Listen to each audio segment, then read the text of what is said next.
정말 246장 하겠습니다.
오늘부터 룻기를 좀 시작하겠습니다. 룻기.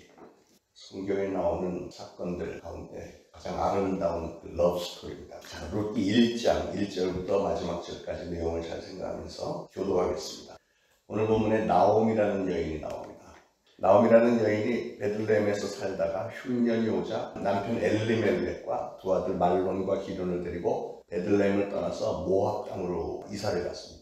모압은 우리가 잘 아는 대로 아브라함의 조카 롯이 두 딸들과의 사이에서 난 두 아들이 있잖아요. 암몬과 모압. 그러니까 같은 친척이지만 원수지간이 된 족속들입니다. 원수나라인데 나오미의 가정에 흉년이 오니까 혹시 양식을 얻을 수 있을까 해서 요단강 동편에 있는 모압 땅으로 이사를 갔습니다. 근데 이사 간 지 얼마 안 돼서 남편 엘리멜렉이 죽고 두 아들은 그곳 모압 여인들과 결혼을 했는데 그런데 그 아들도 얼마 안 돼서 둘 다 죽어버렸어요. 이렇게 슬픔 가운데 살고 있을 때 6절에 여호와께서 자기 백성을 돌보시자 그들에게 양식을 주셨다 함을 듣고, 그러니까 무슨 말이냐면 베들레헴에 흉년이 들었었는데 하나님께서 이제 풍년을 주셨다, 이제 먹을 게 좀 있다 하는 얘기를 듣고 나오미가 이제 고향으로 돌아가려고 합니다. 10년 동안 모압에 사는 동안에 남편이 죽고 사랑하는 두 아들이 죽고, 그러고 나서 번쩍 깨닫는 게 내가 있어야 할 곳이 여기 모압이 아니구나, 하나님은 내가 베들레헴에 있기를 원하셨구나 하는 것을 깨닫고 이제 고향으로 돌아오려고 합니다.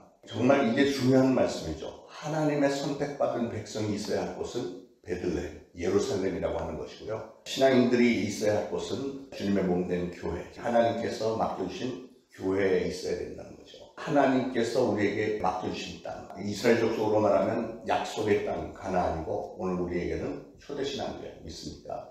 예. 하나님을 섬기며 찬송하며 영광을 돌리는 그 자리를 처음부터 떠나지 말았어야 했고, 흉년이 왔고 먹고 살기가 좀 힘들어졌다고 해서 불쑥 이렇게 떠나버리는 건 아니었다는 것이죠. 이제 드디어 10년 만에 깨닫고 돌아가려고 하는데 11절에 나오미는 그래서 두 며느리를 집으로 돌려보내려고 합니다. 왜냐하면 모압 여인들이 베들레헴에 가면 천대받을 게 분명하니까. 그리고 이 유대인들의 풍습이 우리나라하고 참 비슷해요. 여기도 보니까 며느리들이 남편들은 다 죽고 아무 가족 애들도 없고 뭐 아무것도 없는데 굳이 따라오겠다는 거 아니에요, 시어머니를. 그러니까 시어머니가 그러지 마라.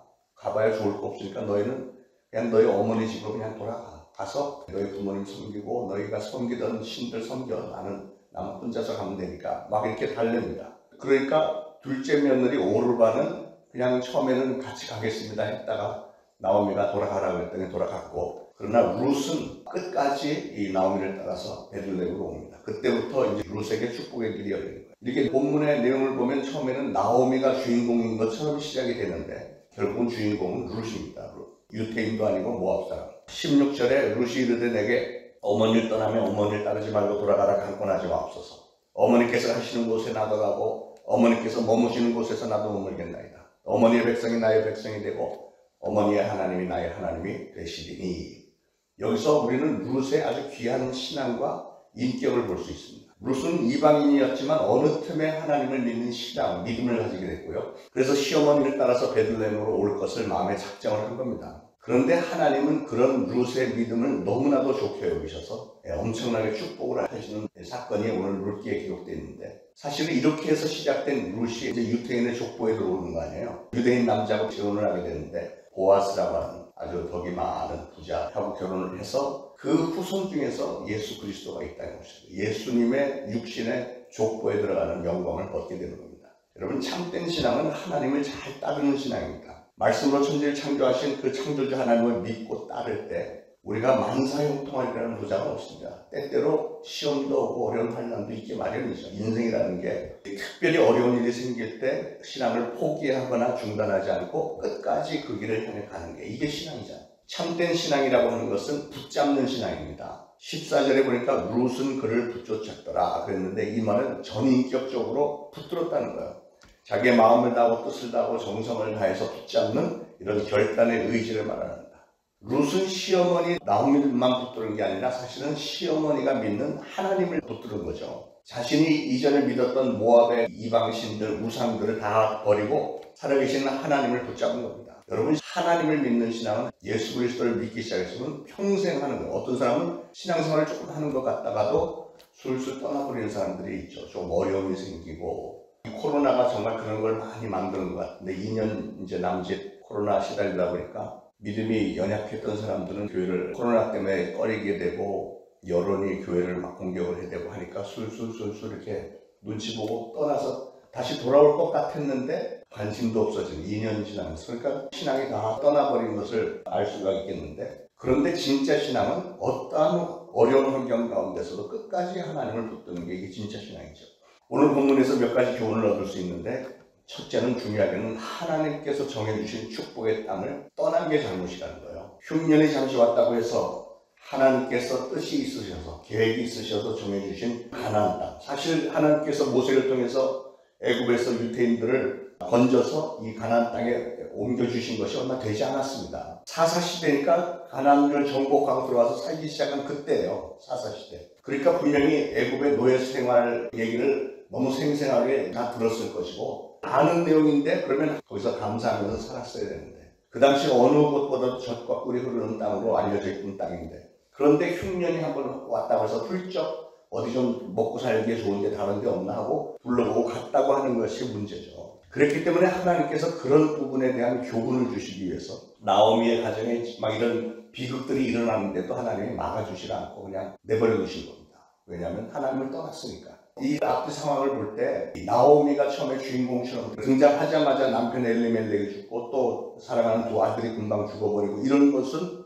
이 사람들이 베들레헴을 떠나서 모압에 간 이유는 아마도 나오미가 남편한테 졸라갖고 우리 여기서 먹고 살기 힘드니까 저 모압에는 먹을 게 많다니까 그쪽으로 가서 삽시다, 아마도 이렇게 부추겼을 것이라는 생각이 들어요. 이거 제 생각이 아니고 성경학자들이 다 그렇게 이제 의견을 모으는 겁니다. 그렇기 때문에 남편과 아들들이 다 죽었는데 그 고통은 살아있는 사람이 사실은 고통스러운 거잖아요. 사랑하는 사람들 다 떠나보내고 그 고통이 얼마나 심했겠습니까? 사랑하는 여러분, 하나님은 뜻이 있으셔서 저와 여러분을 우리 초대신앙교회에 모아주신 줄로 믿습니다. 우리 교회를 사실은 여러분의 손에 맡기신 겁니다. 그런데 목회를 해보니까 어떤 분들은 이런저런 이유로 교회를 떠납니다. 물론 직장 문제나 여러 가지 가정 문제로 부득이 멀리 이사가게 돼서 떠나는 분도 있지만 어떤 경우는 뭐 그런 것도 아닌데 누구하고 좀 다퉜다고, 또는 지난주에 목사님 설교 중에 나를 찔렀어, 나를 미워하시나 봐, 뭐 이래갖고 오해를 해갖고, 또 어떤 사람은 자기 구역 식구가 그렇게 시험 받고 나가서 다른 교회 가서 여기는 교인들이 되게 많어 뭐 이래갖고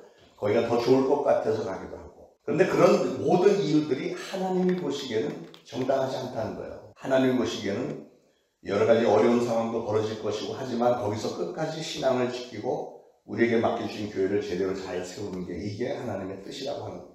그래서 그런 이유들이 하나님이 보시기에 정당한 이유가 되지 않고, 또 더 중요한 것은 하나님은 뒤끝이 있는 분이라는 게 이게 문제입니다. 끝까지 쫓아가시는 분이시죠. 나오미의 가족들이 문제로부터 도망친 이유 중에 하나는 그들이 믿음의 눈이 아닌 육신의 눈으로 보는 것을 삶의 기준으로 삼았기 때문에 그렇습니다. 그들이 베들레헴에서 굶주림과 고통을 좀 만났고, 그들의 눈에 모압이라고 하는 땅은 풍요의 땅이다 이렇게 생각이 든 거예요. 문제는 하나님의 관점에서는 이 사람들의 판단이 너무나도 어리석은 판단이었다는 거죠. 모압은 이방 땅이었고 우상을 숭배하는 사람들이었고, 그들은 하나님과 이스라엘의 원수지간입니다. 원수 나라에 가서 무슨 영광을 보겠다고 합니까? 그렇기 때문에 그들이 베들레헴을 떠났다는 것은 뭐냐면 하나님을 전적으로 신뢰하지 않았다는 증거이기 때문에. 그런데 왜 나오미와 엘리멜렉은 하나님을 온전히 신뢰하지 못했을까? 하나님은 말씀하시기를 만일 자기들의 백성이 자기를 순종한다, 하나님을 순종한다면 그들에게 복을 내리시겠다고 누차 말씀을 하셨습니다. 그렇기 때문에 이걸 잘 생각을 하면 복을 내리신다고 약속하신 하나님이 왜 이 땅에 흉년이 들게 하셨을까? 그것은 분명히 하나님이 주시고자 하는 메시지가 있는 거예요. 메시지. 그러면 아이고 우리가 하나님 앞에 잘못했구나. 그래서 하나님 저의 잘못을 용서해 주옵소서 하고 잘못을 깨우치고 신앙으로 돌아섰어야 됩니다. 그들이 잘못이 뭐예요? 가나안 족속들을 다 내쫓고 신앙의 민족으로 서라고 했는데 가나안 민족들하고 그냥 어울려서 그들이 믿는 우상을 섬기기 시작하고 타락한 게 이게 문제였잖아요. 그래서 그들은 도망하는 대신에 하나님 앞에 엎드려서 죄를 고백하고 용서를 구했어야 됩니다. 사사기 시대에 사람들이 자기 생각에 옳은 대로 살았던 것이 이게 축복받지 못할 일이었다는 걸 깨닫고 돌이켰어야죠. 그래서 하나님은 지금 그들의 죄를 징계를 하고 계신 건데, 그 징계를 달게 받고 회개를 하라고 했던 건데, 징계를 달게 받고 회개할 생각은 없이 이걸 피해서 저기 가면 먹고 살 수 있겠구나 하고 다른 데로 가버린, 이게 하나님은 그런 게 마음에 들지 않는다는 거죠. 잘못했으면 하나님이 한번 회초리를 들었으면 한 대 맞고 다시는 안 그러면 될 텐데, 그거를 피해서 하나님의 눈을 피해서 다른 데 가서 내 힘으로 내 지혜로 살아보겠어요 하고 가버리는, 그게 하나님 보시기에 좋지 않다는 거죠. 그래서 우리는 우리의 삶에 일어나는 사건들을 보면서 항상 믿음의 눈으로 보고 판단하고 믿음의 결정을 해야 됩니다. 사람들이 문제로부터 도망하는 두 번째 이유는 그들은 영적인 것보다는 육신적인 일을 추구하면서 살고 있을 때 그런 문제가 생깁니다. 사람들은 대부분이 우선 살고 봐야죠 하면서 이유를 제기할지도 모르겠습니다. 그러나 여러분, 지혜로운 신앙은 나는 하나님의 뜻을 벗어난 곳에서 풍족한 삶을 살기보다는 내가 시시때때로 좀 어려움이 있다고 할지라도 끝까지 하나님을 선택하겠습니다. 이게 진짜 신앙이죠. 하나님의 뜻 안에서 살기 위해서 때때로 우리는 그 대가를 지불해야 될 때가 있습니다. 여러분이 여러분의 가정을 행복한 가정으로 만들기 위해서는 대가를 지불해야 되잖아요. 직장 나가서 일도 해야 되고 사업도 해야 되고 아이들 교육도 잘 시켜야 되고 신앙생활 철저히 잘해서 아이들이 정말 축복받는 자녀들이 되도록 해야 되고, 이런 수고하고 희생하고 투자하는 게 있어야 되는데, 그게 힘들고 어렵다고 해서 더 쉽게 어떻게 살 길이 없을까, 이렇게 쫓아가는 것은 맞지 않다는 거죠. 그래서 우리는 하나님의 뜻을 떠나서 삶의 안락을 얻기보다는 하나님의 뜻 가운데서 가난하고 굶주리게 되더라도 철저하게 하나님을 붙드는 쪽을 선택할 수 있기를 축원을 드립니다. 하나님께서 주셨던 장자권을 경홀히 여겼던 에서는 자기 장자권을 팥죽한 그릇에 팔아버리고 결국은 하나님에게 버림을 받지 않습니다. 하나님이 주신 축복을 왜 이렇게 쉽게 던져버립니까? 사랑하는 여러분, 여러분은 과연 지금 하나님에게 붙잡혀 있는지, 항상 하나님을 붙드는 삶을 살고 계신지를 돌아보시기를 바랍니다. 오늘 룻이 이방인이면서도 이 유태인 시어머니 나오미를 따라서 베들레헴으로 오게 된 것은 어마어마한 축복을 향한 여정이었습니다. 결국은 다윗 왕과의 어머니가 되었고 예수 그리스도의 육신의 조상 족보에 들어간 영광을 받게 됐다는 사실을 기억하시고 정말 많은 축복이 있기를 축원드립니다.